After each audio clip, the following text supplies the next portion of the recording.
नीच और ऊंच की पहचान। और महाराजा विक्रमादित्य प्रायः अपने देश की आंतरिक दशा जानने के लिए वेश बदलकर पैदल घूमने जाया करते थे। एक दिन घूमते घूमते एक नगर में पहुँचे। वहाँ का रास्ता उन्हें मालूम न था। राजा रास्ता पूछने के लिए किसी व्यक्ति की तलाश में आगे बढ़े। आगे उन्हें एक हवलदार सरकारी वर्दी पहने हुए दिखा। राजा ने उनके पास जाकर पूछा, महाशय, अमुक स्थान जाने का रास्ता क्या है, कृपया बताइए। हवलदार ने अकड़ कर कहा, मूर्ख, तू देखता नहीं मैं हाकिम हूँ, मेरा काम रास्ता बताना नहीं, चल हट, किसी दूसरे से पूछ। राजा ने नम्रता से पूछा, महोदय, यदि सरकारी आदमी भी किसी यात्री को रास्ता बता दे तो कोई हर्ज नहीं है।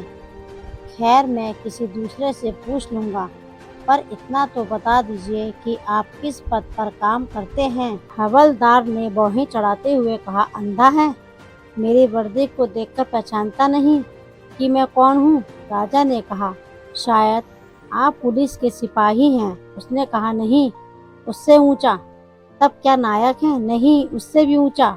अच्छा, तो आप हवलदार हैं। हवलदार ने कहा, अब तू जान गया है कि मैं कौन हूँ, पर यह तो बता दे, इतनी पूछताछ करने का तेरा क्या मतलब है और तू कौन है। राजा ने कहा, मैं भी सरकारी आदमी हूँ। सिपाही की ऐंठ कुछ कम हुई। उसने पूछा, क्या तुम नायक हो? राजा ने कहा, नहीं, उससे ऊंचा। तब क्या आप हवलदार हैं? नहीं, उससे भी ऊंचा। तो क्या दरोगा है? उससे भी ऊंचा।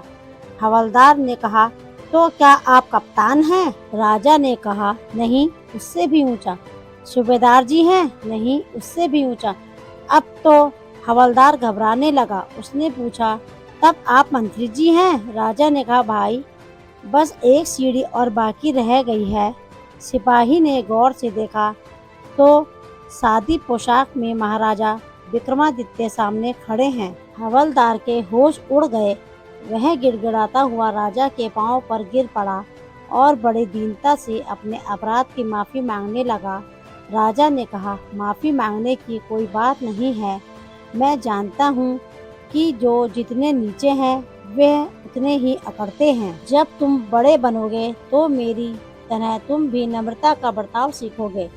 जो जितना ही ऊंचा है वह उतना ही सहनशील एवं नम्र होता है, और जो जितना नीच और एवं ओछा होता है वह उतना ही ऐंठा रहता है। इसीलिए कहा गया है, विद्या विवादाय धनम मदाय, शक्ति परेशान परिपीड़नाय, खलस्य साधोर विपरीत नीतत्, ज्ञानाय दानाय च रक्षणाय। अर्थात दुष्ट व्यक्ति के पास विद्या हो तो वह विवाद करता है, धन हो तो घमंड करता है, और यदि शक्ति हो तो दूसरों को परेशान करता है।